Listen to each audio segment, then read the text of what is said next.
Hello everyone! If you love sewing and upcycling just like I do, then you're in the right place.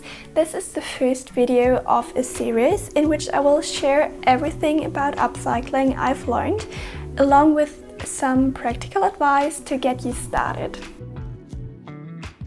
This video will focus on things to keep in mind when you want to start upcycling and my advice which projects are good for a start. And spoiler, not the one I did as a first upcycling project. The first thing that is important is to be open-minded and see potential in all kinds of different materials. For example, I once made a ball gown from a tablecloth, and you might say this is not so much out of the box. And yes, it is a big piece of fabric, as if you would go to the fabric store, but it was not really dress-like. If you're in the fabric store, you would definitely go and look for a different fabric if you want to make a ball gown. So this tablecloth made the dress look very different, but I think it turned out really nice.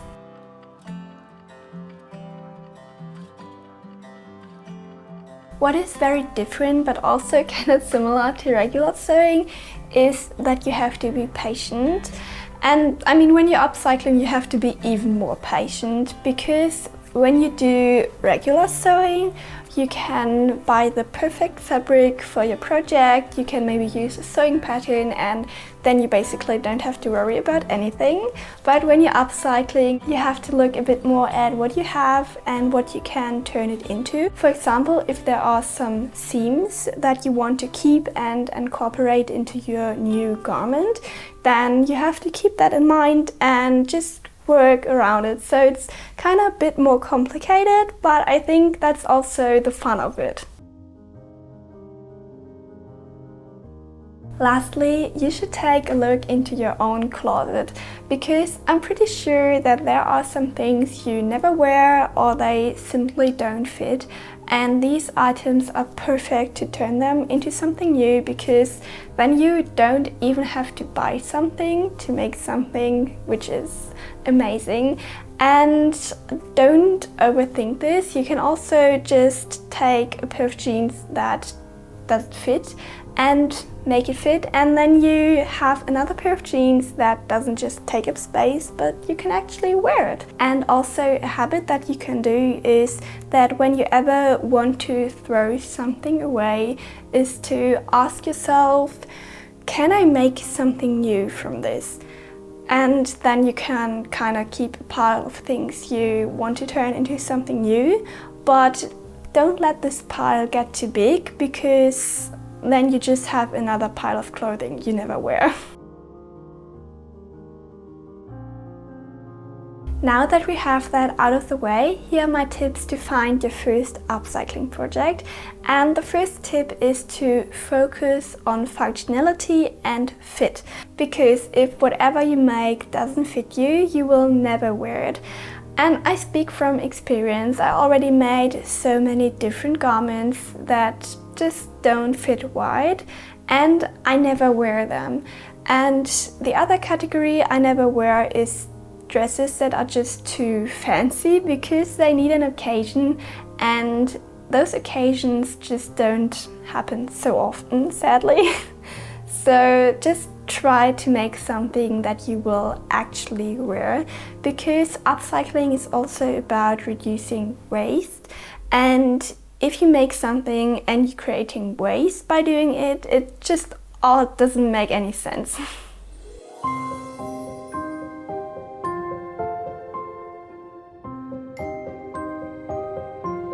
The next advice I have for you is to start small. It kind of goes together with being patient, because if you're creating something very big, the chances are high that you will never finish it. So just start with some small alterations, like changing the hemline or adding some embroidery or changing the buttons or just fitting a pair of pants or whatever you feel like.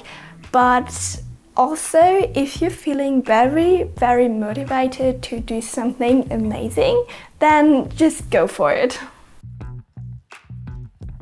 My first upcycling project was a denim jacket which I made for a movie, which I made together with my cousin. And this denim jacket was a journey.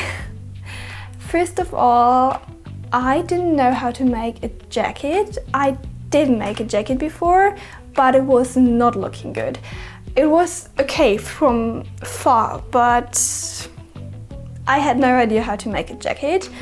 Also, I didn't have a pattern, I didn't have a sewing machine to sew denim, I didn't have the proper needle or the proper thread. And I also didn't know how to thread a sewing machine properly.